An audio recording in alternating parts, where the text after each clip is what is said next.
The University of Calgary, located in the heart of southern Alberta, both acknowledges and pays tribute to the traditional territories of the peoples of Treaty 7, which include the Blackfoot Confederacy, comprised of the Siksika, the Piikani, and the Kainai First Nations, the Tsuut'ina First Nation, and the Stoney Nakoda, including Chiniki, Bearspaw, and Goodstoney First Nations. The city of Calgary is also home to the Métis Nation of Alberta, Region 3.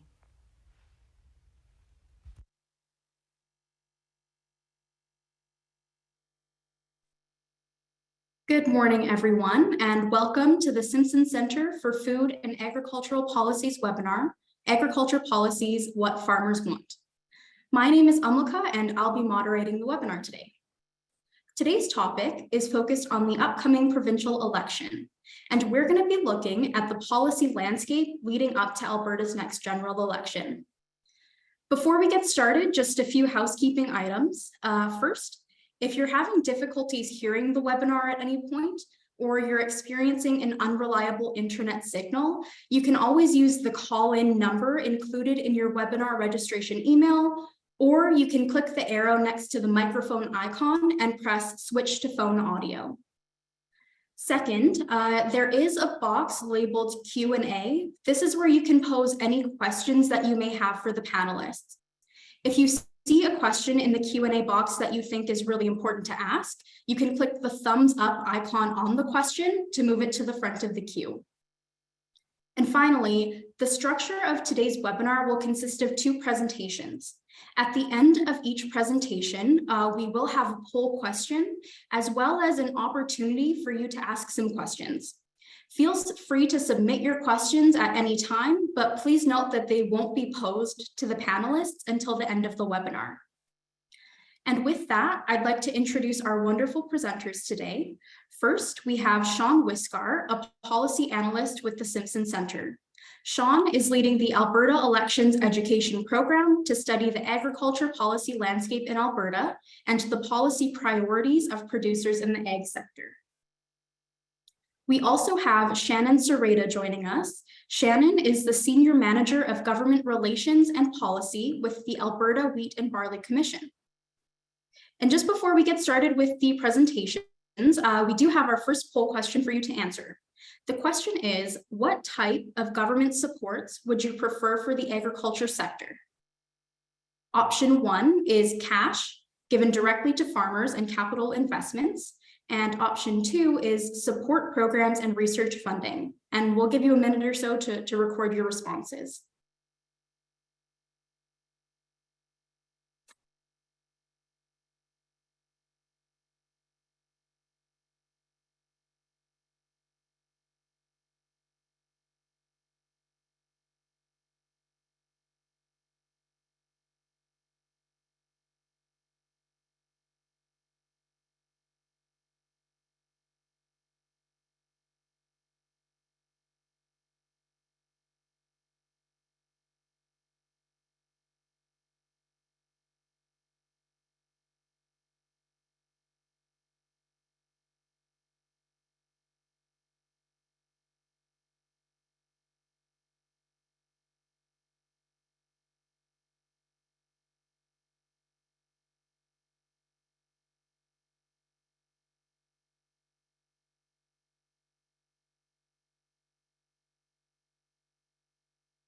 Okay, so it looks like our results came in from the poll, and it looks like 40% said that they would prefer cash given directly to farmers and capital investments, whereas 60% said support programs and research funding. Very interesting. Okay, and with that, I have the pleasure of handing it over to Sean to discuss his research with the Alberta Elections Project.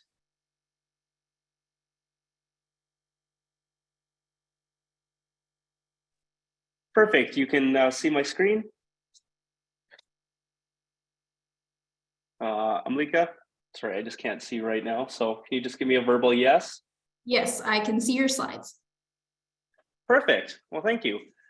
Good morning, everyone. My name is Sean Wiskar. I'm a policy analyst here at the Simpson Centre at the School of Public Policy. I've been heading up this project, as Amlika mentioned, since January, And I'd also love to take a moment to recognize that our moderator today, Amlika, has also been an essential part of completing this work. So this definitely hasn't been done as a solo effort, and it's important to recognize her contribution as well. So beginning our presentation today, I just would like to give a little bit of a roadmap for what we're going to be talking about. The Alberta Elections Project was designed to provide the Alberta ag sector with a resource that would allow them to engage and consider the different agricultural policy stances taken by the various political parties through a neutral analysis. Our research doesn't provide a value judgment for one party over the other, but rather is hoping to provide an educational perspective that's going to assist voters in making an informed choice when it comes to who they're going to vote for based on their own values and beliefs. This project was split into 3 reports. A historical analysis, which we call Report 1, is the first report we're going to go through today. It's titled Growing Government, the Role of Political Parties in Shaping Agriculture, and it's actually available right now on our website. This report covers the first half of today's presentation, and it's a look back at the last 8 years of Alberta politics and covers the approaches of both the NDP and the UCP during their time in government. This report looked at the federal and provincial responsibilities in agriculture, the most important agricultural policies passed by each party, and as well, how they budgeted to action on their policy priorities for the agriculture sector. The final half of today's presentation is going to look at Report 2, which will be released in the next couple of weeks. It's entitled Agriculture Matters, Primary Producers' Voices on Policy in Alberta. This report surveyed primary producers from across the province to collect their perspective on agricultural issues and policy priorities. And we're going to be overviewing how we designed this survey and spending our final minutes discussing some of the results. Unfortunately, we're not going to be able to go line by line on the survey, but if you are interested, we are going to be having the full report come out in the next couple of weeks. So you can certainly email me after the presentation today, and I'll add you to our mailing list so that you can get the report as soon as it's released. So moving into Report 1, that historical analysis of where we stand today. The first thing we thought it was important to do is look at the role of the provincial government in the agricultural sphere. In the Canadian Constitution, agriculture is listed as a shared responsibility between the federal government and the provincial government, and this leads to a lot of confusion around who's responsible for the unique functions of the agriculture sector. Complicating this further is the fact that agriculture responsibilities also cross ministry boundaries when it comes to items such as emissions, trade, and even water management. The question we began this project with was pretty simple. Who's doing what? And unfortunately, we found out the answer was not simple. Highlighted on the slide today, you're going to see the 6 key areas: animal welfare, climate emission targets, trade, supply management, irrigation, and insurance. And while this is certainly not an exhaustive list of agriculture functions, these are certainly some of the main ones that would come to mind. For things such as animal welfare, climate targets, trade and supply management, we found that the primary responsibility was that of the federal governments. However, the province does play a major role in these areas through the use of regulation and legislation.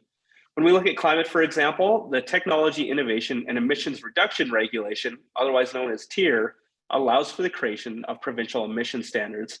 When we look at something like trade and supply management, we have our provincial commissions to regulate commodities, and for supply management, they actually are able to set minimum prices.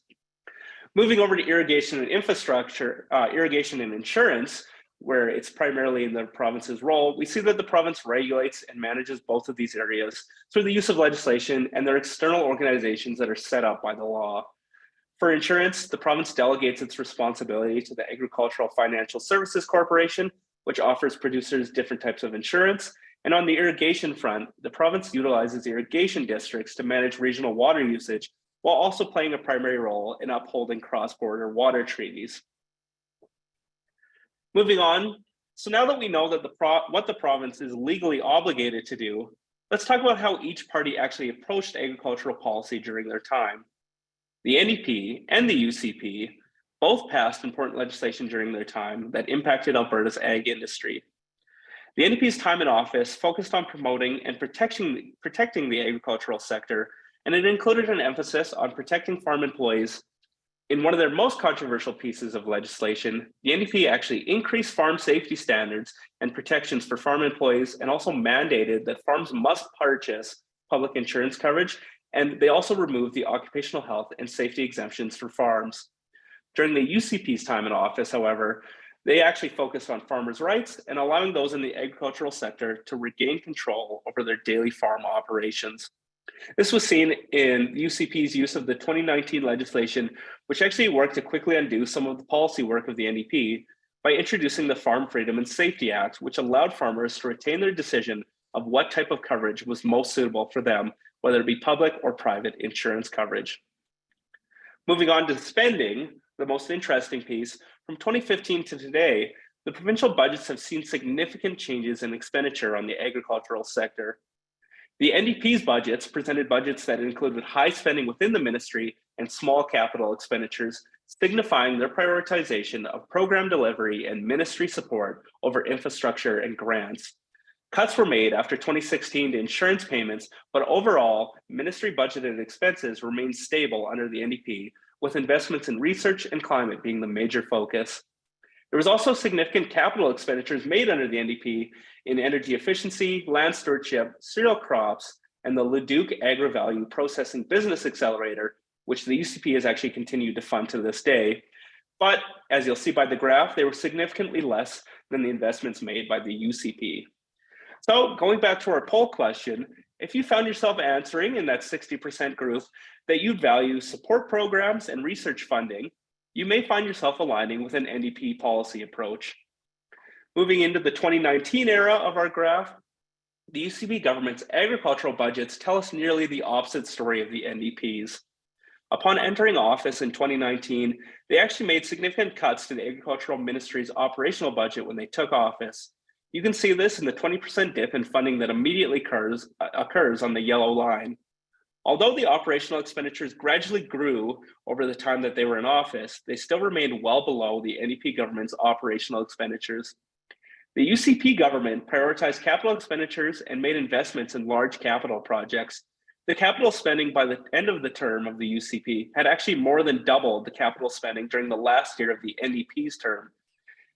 These cuts include, and the cuts that they made include phasing out ministry supports and research services through their transition to the results-driven agricultural research program, more commonly known as ARDAR. The UCP also made significant cuts to the climate leadership plan programs and transitioned their focus onto encouraging more farmer adaptation strategies. However, going back to that capital investment piece, we can see that there was enormous growth due to things such as the joint investment with the Canada Infrastructure Bank of $244 million made to uplift irrigation infrastructure. So going back to the poll question, if you answered cash given directly to farmers and capital investments, perhaps you align with more of a UCP approach. Moving into our survey, thinking about what agricultural producers think, we launched our survey back in February and we held it open for about a month. We distributed this through commodity organizations, social media, and an advertisement in the Western Producer. And if you had an opportunity to take our survey while it was open, I would like to personally take a moment to thank you now. After screening out invalid responses, we were left with 297 respondents coming from 92 of 156 postcode areas in the province, which meant we actually had pretty good coverage, about 61% of the province covered. Eligibility required our respondents to be Albertans, a primary producer, and have an income of more than $10,000, making them more than a hobby farmer, as well as being an eligible voter. Of those we asked, 99% of our respondents declared that they would be voting. In 2016, voter turnout in Alberta was 68%, meaning that we had actually captured a pretty significantly politically engaged audience. When asked if agriculture was important to the decision of who to vote for, we actually saw 84% of our respondents say it was extremely or very important. And finally, I want to talk about the commodity breakdown of the survey. We're really lucky to have Shannon with us today, who's going to be sharing the wheat and barley perspective. And we saw strong participation from the grain and oilseed and beef producers.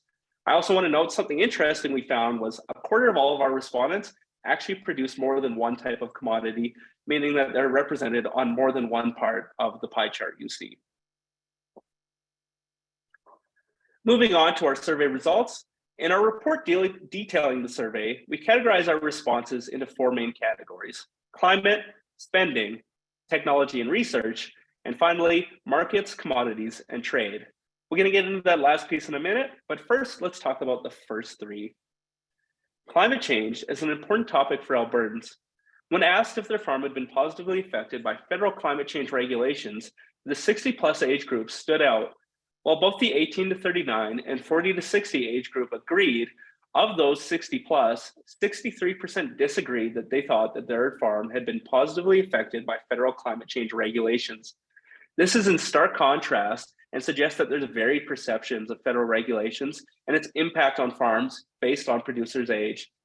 However, despite these differences, the majority of respondents agreed that they would prefer a Made in Alberta plan to the current federal targets. A Made in Alberta plan, you might be asking yourself, what did that mean? Aren't emission targets kind of a federal responsibility? However, we could see version of this adopted through the Albertan government using the expansion of its already existing tier regulations, as I mentioned before. Moving on to spending, the high cost of production is a big concern for producers. In the realm of production, high input costs, regulatory expenses, and general business expenses are common challenges that producers face. When we asked those surveyed if they agreed it was affordable to start a career as a farmer, a staggering 71% of those 60 and above disagreed, while there was moderate agreement from the other age groups. When we asked them to rank their level of agreement regarding the statement, the government of Alberta provides strong incentives for new farmers to begin their careers, survey participants expressed a similar sentiment, with only 21% of those 60 and above agreeing.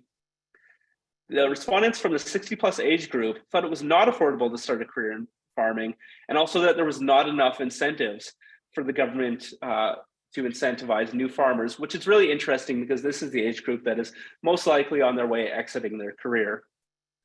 Moving on to our final piece, technology and research. Most farmers surveyed agreed that Canadian agricultural research has benefited their farms. The responses varied significantly with age group when they were asked if they thought that research funding should be prioritized over tax incentives for producers. While the majority of farmers belonging to the age groups below 60 agreed that research funding should be prioritized over tax incentives, only less than half of those over the age of 60 agreed with this suggestion.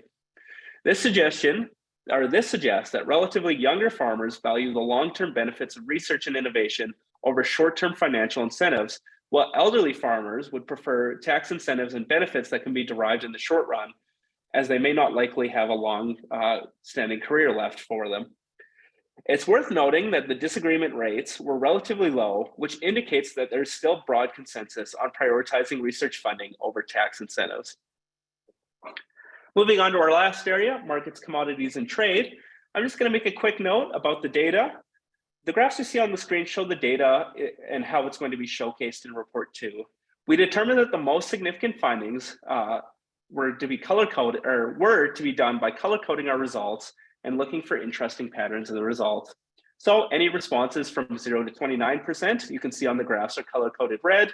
Anything from 30 to 60% is color coded yellow, and anything from 61 to 100% was color coded green.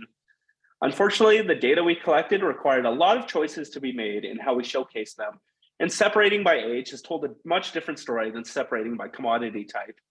Because we were limited in space for our document, we were only able to split by age, but if you or your organization would like to access our data set and make your own analysis, we'd be happy to provide it, and you can do so by reaching out to me after the webinar.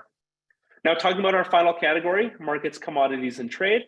The survey respondents generally agree that accessing new markets for commodities is a major concern.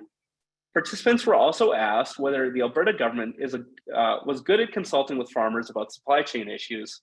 Once again, older Albertans were the standout, with the 60+ age group having only 25% agreement, while 42% of them disagreed, while the other groups largely just agreed. We also ran these figures by commodity group and found really interesting results. For 80% of the grain and oilseed producers, accessing new markets for commodities is a major concern, as compared to 67% of the beef and supply chain commodity groups. When asked about the Alberta government being good at consulting with farmers about supply chain issues, the beef producers were actually less likely than the other producer types to agree, with only 38% of them agreeing. Overall, sentiments tended to be much stronger when we factored for age. Older farmers tended to be the outliers in the survey when taken against census data, And when taken against census data, it's really interesting because they make up the largest proportion of the agricultural producers in Alberta, meaning that this may be overall general attitudes. The survey responses underscore the need for an approach that can balance emissions reduction targets with the financial viability of agribusiness and international competitiveness, echoing the proposals that we hear all the time from producers. Overall, the perception that farmers represent a small c conservative monolith with relatively simple priorities, I think has been debunked here by our examination of this small, but I would caution non-representative sample. Producers have a variety of priorities and concerns for the sector that need to weigh, and they need to weigh each against their values and priorities that are expressed by political parties. We hope that the tools provided in Report 1 and Report 2 can help you as a baseline to compare the two parties and make your most informed choice on election day. Thank you.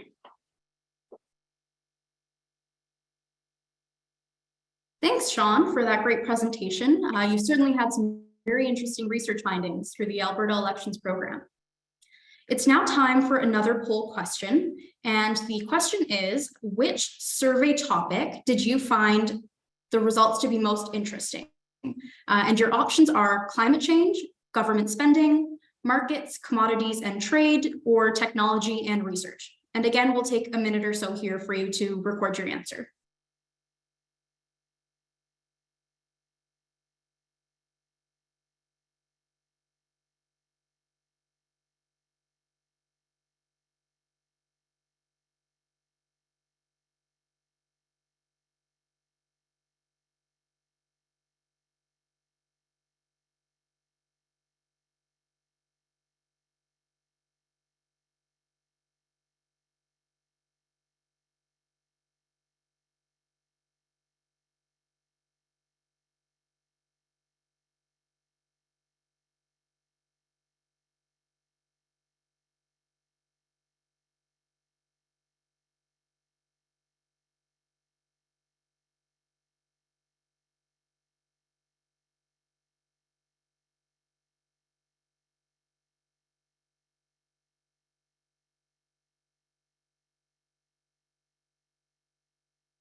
Okay, so it looks like the results are in from the poll question.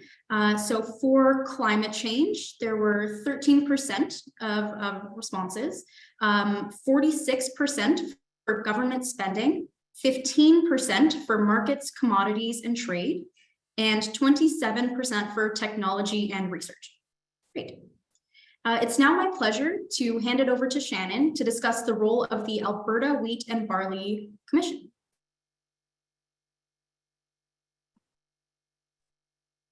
Well, thank you very much.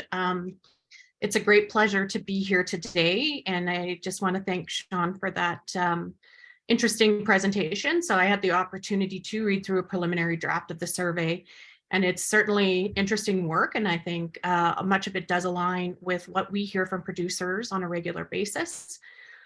And I think maybe I'll just start by acknowledging all the work that the Simpson Centre has been undertaking in the policy space related to agriculture. Not only this election series, but as well as the carbon program work have definitely generated some great information, thought, and dialogue within the sector. And just really appreciate the role that the Simpson Centre and the University of Calgary are playing in this space.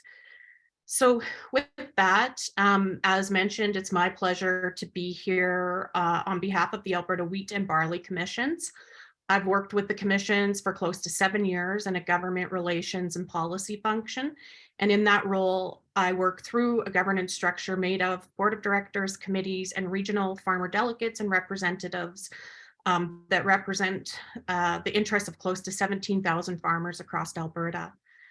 We work also in a nonpartisan capacity across all levels of government with a focus on monitoring and providing policy input or alternatives on a wide range of government policy, programming, and regulatory concerns or opportunities. So again, it's my pleasure to be here today.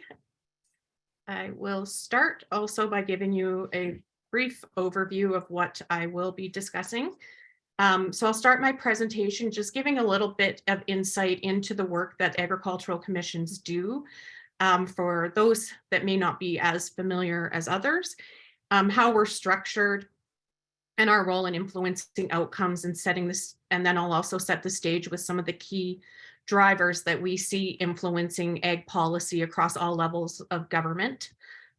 Next, I'm going to provide some commentary on how government can design policy, pretty high level ideas to meet the needs of the sector and to address a few of the specific policy outcomes related to AgTech, BMP adoption towards increasing productivity, and then addressing the climate change targets mentioned by Sean, while also ensuring productivity and trade competitiveness. And then lastly, I'll address consumer concerns in Canada to ensure continued market access for farmers.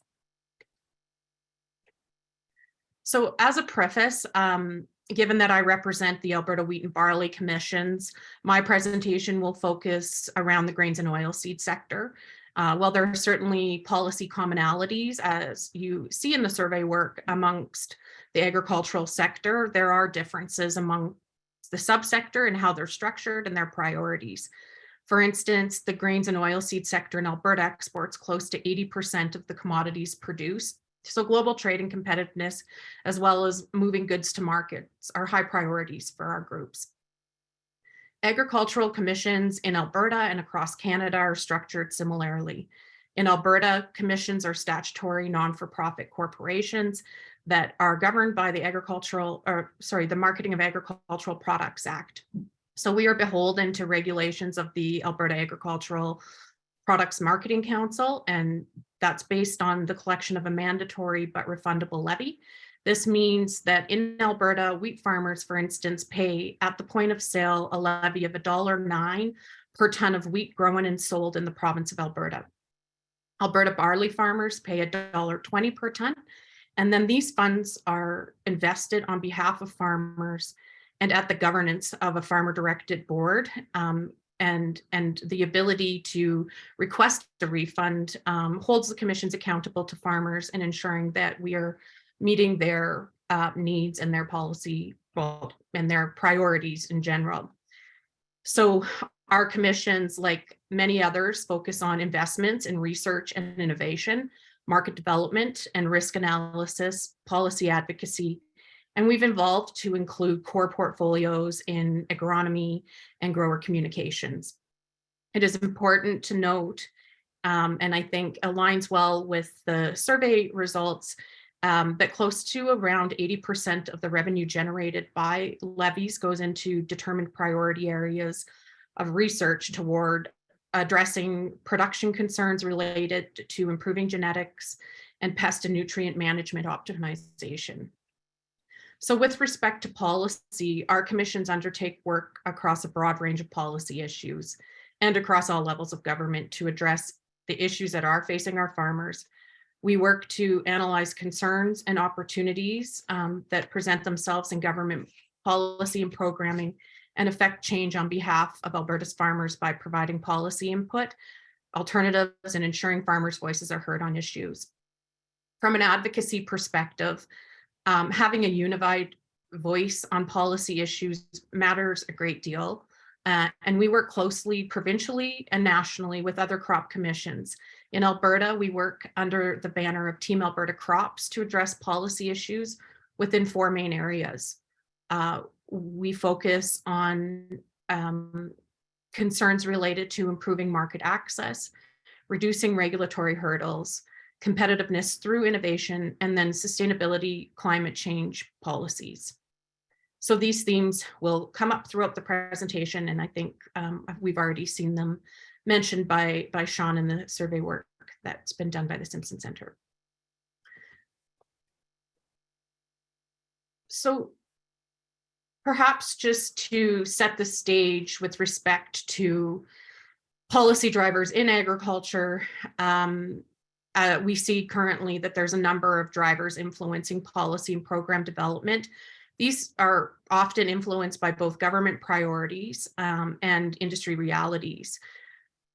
So when we look at this list, there's been a increased, maybe light shone on agriculture, as well this presents new additional challenges for our farmers. So with the election approaching provincially and perhaps even federally this year, one of the roles of the commissions and the work we do is to identify these shifting government priorities and help ensure that what farmers want and need from government policy and programs remain responsive and aligned with the needs and the priorities of the sector.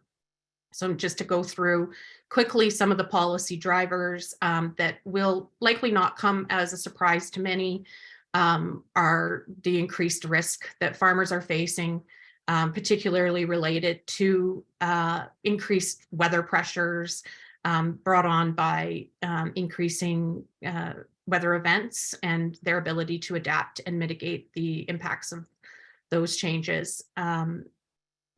Across all sectors, I think agriculture is not immune to the increased costs of inflation and still to some extent a recovering supply chain. Market access and sustainability continue to be key policy drivers. As we'll see further in on the presentation, there's definitely a focused on consumer demands impacting the sustainability requirements for growers. And then food security and just an increase in global desire to improve local food chains, and that impacts our domestic production and opportunities for value-added processing. Sean mentioned the conflict in the Ukraine that is definitely increasing demand for Canadian-derived commodities, and so there's another driver that we see broadly impacting policy across the sector. And then, of course, the climate change commitments and targets that have been committed to by the federal government. And we're seeing more of a regulatory influence and involvement from outside stakeholders. And this has, it has changed the regulatory environment and the parameters that impact that. And so that, again, is a theme to what we're working on in this space. So in thinking through the question of how policies can best be designed to address the needs, a number of things emerge irrespective of the specific policy outcomes that they're trying to achieve. So this presentation is timely, not only up against the upcoming elections, but also given that the federal government has been consulting on a sustainable agricultural strategy, and many of these themes emerged in preparing industry submissions on behalf of farmers. In general, I would say there's maybe three main ingredients necessary to consider prior to making policy that may impact farmers.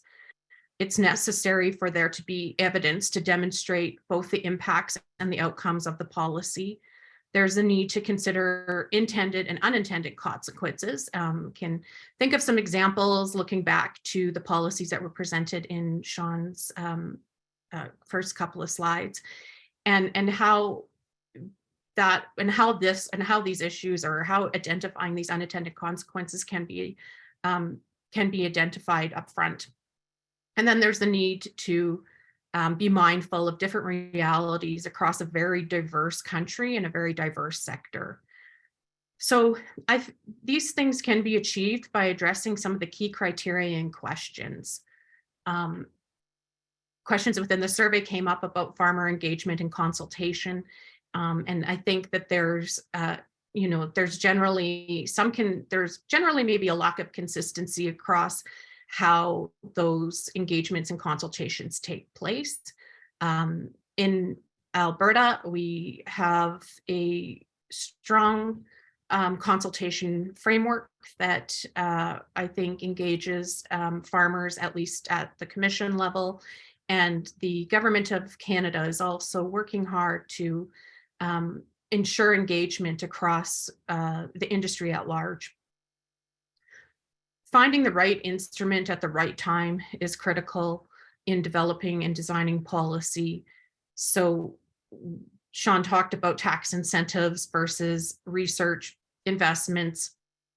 I think that this harkens across all different types of policy development in ensuring that it's addressing the current needs of the sector at the current time.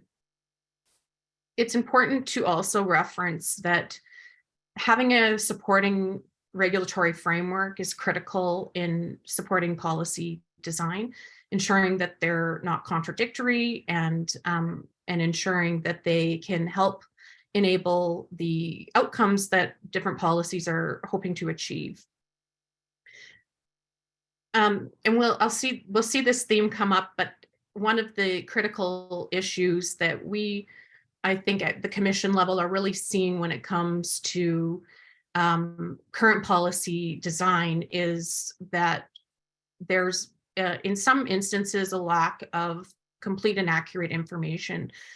Really being able to determine what we are measuring and how, just establishing clear baselines and accurate ways to measure not only past performance, but future initiatives that help achieve specific targets and goals is really critical.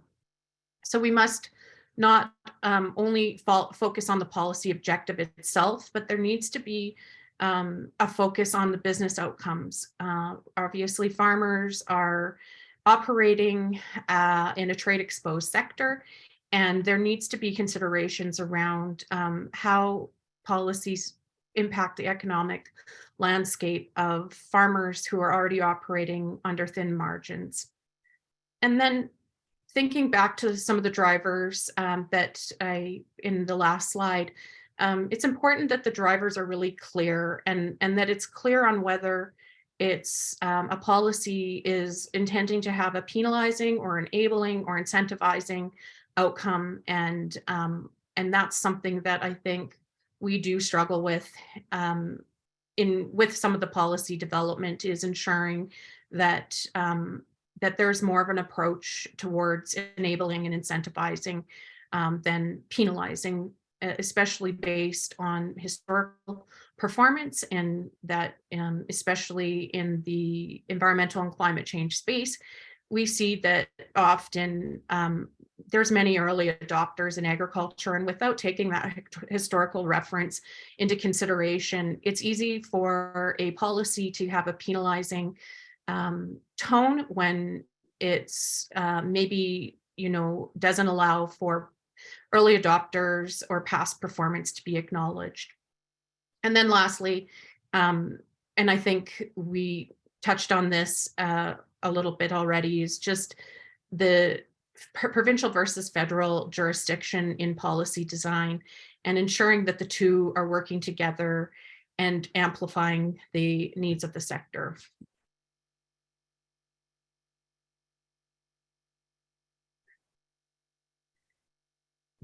So now I'm going to look a bit more specifically into some of the policy outcomes, a few key policy outcomes, and how policies can best address needs for producers. There's a couple of key points, and this is by no means comprehensive, but definitely things that I think emerge as a theme when we're talking about improving productivity through encouraging the adoption of specific BMPs and ag technology. And I did mention this as an overarching theme as well, but understanding the return on investment for adoption and having demonstrated evidence of how adopting this practice can reduce operational costs or enable the use of less resources and inputs, as I mentioned before, which are always on, well, right now at a all-time high, and any opportunity to reduce to improve the efficiency of resources and inputs will go back down to operational costs and savings for the farmer. I think there's a need to focus on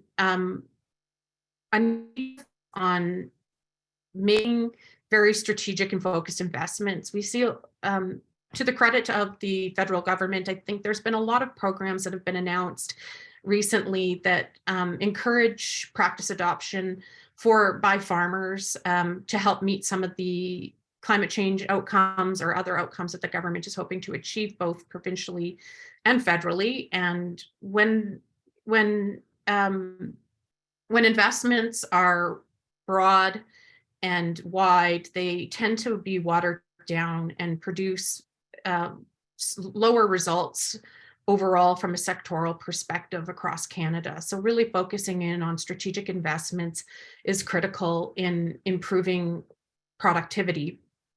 And by this, I guess, I mean picking and choosing the key technologies or key BMPs that will have the biggest impact on the policy outcomes in order to ensure that that there is an encouraged incentive to uptake the BMP or the technology.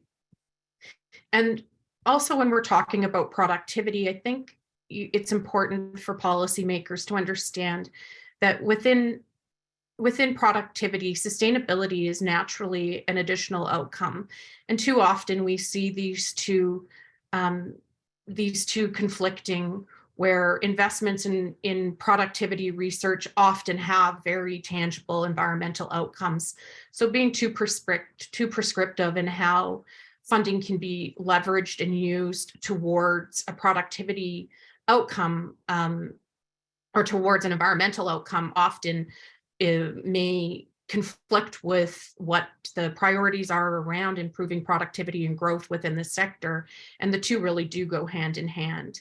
I think genetics do play an important role and need to be more investments in enabling policy and regulations toward improved genetic options.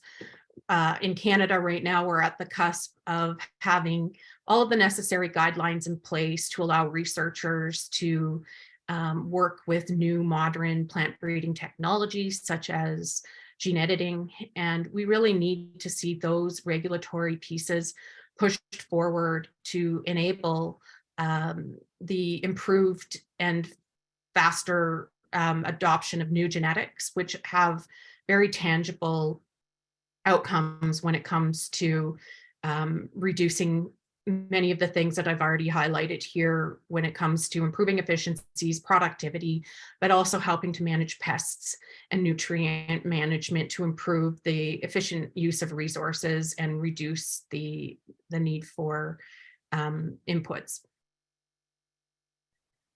Then with respect to meeting emission reduction targets and climate change goals, while also ensuring farm profitability and trade competitiveness. Again, I think this is really underscored by the need for accurate measures, whether it's through national inventory reporting or through capturing data at the farm gate. Measurement and data gaps have been a major concern, I think, with getting and ensuring that farmers are ready, able, and on board with adopting certain policies, and again, while also ensuring profitability. And so having farmer input into these conversations, as I mentioned earlier, really helps to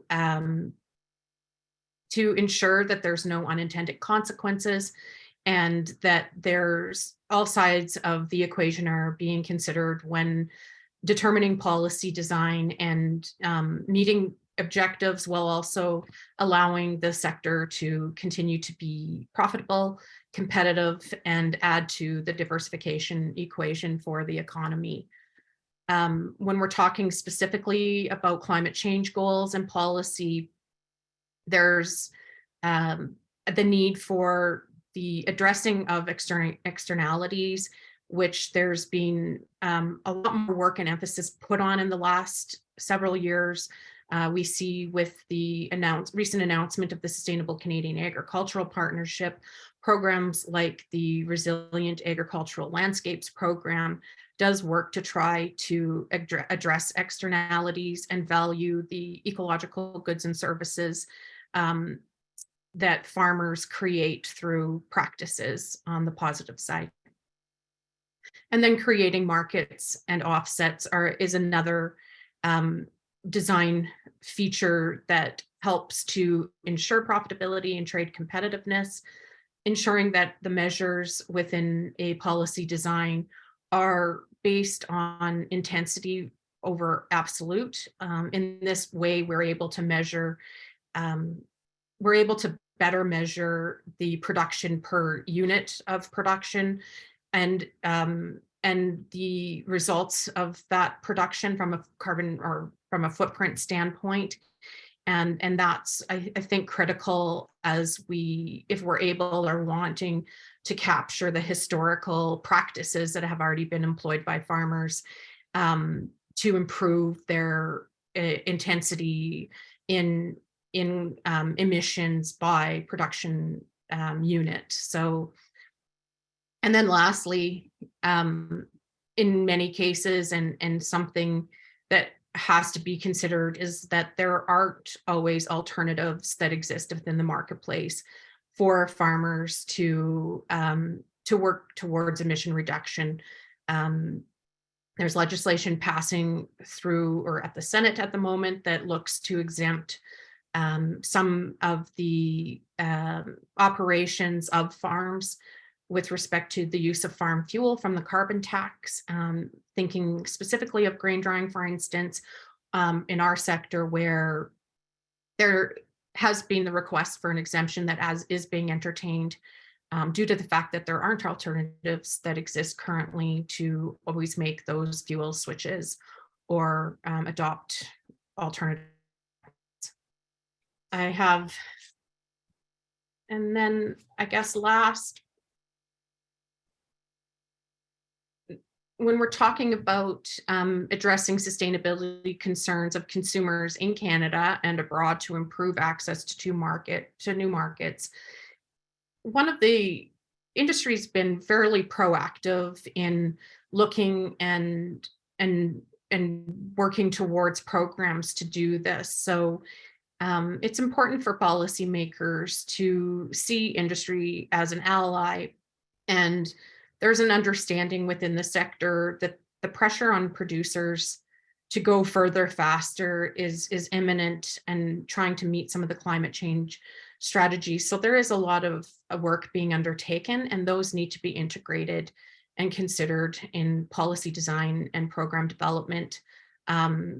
Currently, and most specifically, the Canadian Roundtable for Sustainable Crops is undertaking an exercise that is close to completion to look at the development of a set of sustainability metrics as a tool to communicate to our markets, whether they're existing or new markets, about the sustainability of Canadian grains. And I would think this is also something that maybe falls a bit out of the policy realm, but it is the importance of Canadian government, provincial governments to really champion agriculture. We have a good story. We need to do a better job of measuring what we are doing, and we need to do a better job of telling that story. But within the global market, Canadian grain is produced highly sustainably, it's high quality, and so we do need to do a better job of, and I think hold government to account in helping to tell that story. So with that, I might leave it there and open it up to some questions. Great. Thanks, Shannon, for that interesting and informative discussion. Before we move on to the Q&A session, we do have one last poll question. The question is, do you think a change of government would result in a change in agricultural policies? Yes or no? And just a reminder to put any questions that you may have for our panelists in the Q&A box so that we can address those during the Q&A session.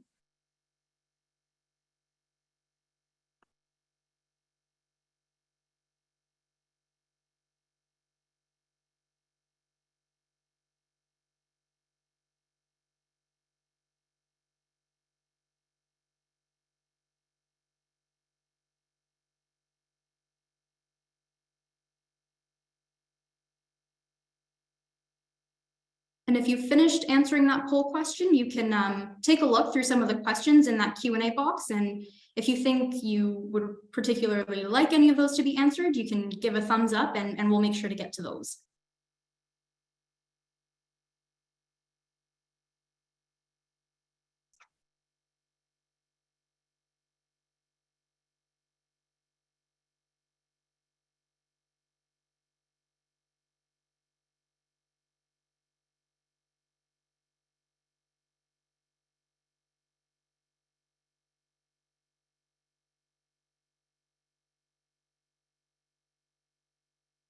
Okay, so the results from the poll are in, and it looks like 67% said yes, and 33% said no. So we'll move into the Q&A session now. It looks like we do have a few questions. Let's start. So Sean, you might be able to answer this question. Given the voting trends of rural areas in general, which includes a large block of farmers, what can liberal or centrist governments do to start appealing to them more? Well, I think probably this is the million-dollar question if you're the Alberta NDP, is how do I appeal to rural voters who are traditionally a very large conservative voting bloc? And, to put my kind of political scientist hat on, to borrow some of the advice from kind of the other colleagues at the School of Public Policy, be it Lisa Young, Dwayne Bratt, or some of the other excellent professors there, it really comes down to, I would say, kind of messaging and delivery. The NDP historically, even prior back from when they were in government, has kind of not necessarily appealed to the farming voting base. And really that has kind of led to the strong incentives provided by the UCP to really kind of direct farmers towards voting for the UCP. But as we saw in the survey, there is some really interesting results that even though our largest kind of farming base is that 60 plus, there are very mixed opinions from kind of these younger groups that are coming up. So there's no saying that might not change in the future, and there certainly might be kind of interesting potential there, but it's a little bit out of the scope of our research, that we're not necessarily looking to change the minds of farmers one way or the other. Great, thanks, Sean. Shannon, this question came up during your presentation, if you'd like to address it. How is Alberta/industry responding to shifts in consumer demand, such as dairy replacement and gluten replacement? Sure. So I can talk maybe more on the gluten replacement side. I think, when you look at some of the consumer trends shifting away from gluten, it's maybe not as, in the global picture, it's maybe not as significant as people might think. And because because our markets are so global and diverse, that in many of our markets, our main markets like Indonesia, these concerns aren't quite as prominent. But we are addressing them through our national organizations and our provincial organizations. We run campaigns where one is called What About Wheat? Another one is called Life Simple Ingredient. And these campaigns do seek to try to dispel concerns around gluten based, and they're based on science, and try to focus on the consumers that are actually consuming wheat products and aren't shifting away from it, to give them resources so that they can continue to feel good about their decisions in choosing to consume gluten. So definitely something we're aware of, and definitely something that we do try to respond to, but it's maybe not, from a statistics standpoint, it's maybe not as big of an issue as we might think. Thanks, Shannon. So unfortunately, we are running out of time. So I think we have time for maybe one more question. Sean, this question came up during your presentation, and it seems like it's received a thumbs up. So popular question. What was the consideration of the context of markets, droughts, and the financial situation of ranchers and farmers in this work? Over the period of the study, were there major changes and shifts, particularly in the beef markets? Yeah, so I think this question speaks pretty well to some of the limitations of our research. Not to say that we didn't consider that. Our report one does look at things such as how insurance payments changed over the time of both the NDP and the UCP, as well as the impact that COVID had on spending in terms of the agricultural markets. But due to the fact that we began this report with kind of a stringent timeline of trying to have these reports out in advance of the election, and also the fact that we wanted this to be kind of a very high level analysis that was really focused on just kind of providing that baseline level of knowledge. These aren't necessarily things that we were able to kind of comprehensively get into. I think these are certainly interesting questions and might be worth kind of more thorough analysis, comparing what we've done so far to how the market's actually worked over those 8 years, because condensing all of that information down into one report is certainly kind of a large task that didn't quite fit in the scope of this report. Thanks, Sean. There are so many great questions in the Q&A box. Unfortunately, we are just kind of running out of time. So we will just wrap it up there. Thank you so much to Sean and Shannon, both for sharing some of your work with us. Thank you to everyone who attended today's webinar as well. We hope that you enjoyed it, and please let us know your feedback on today's webinar by filling out the questionnaire that will be emailed to you later this week.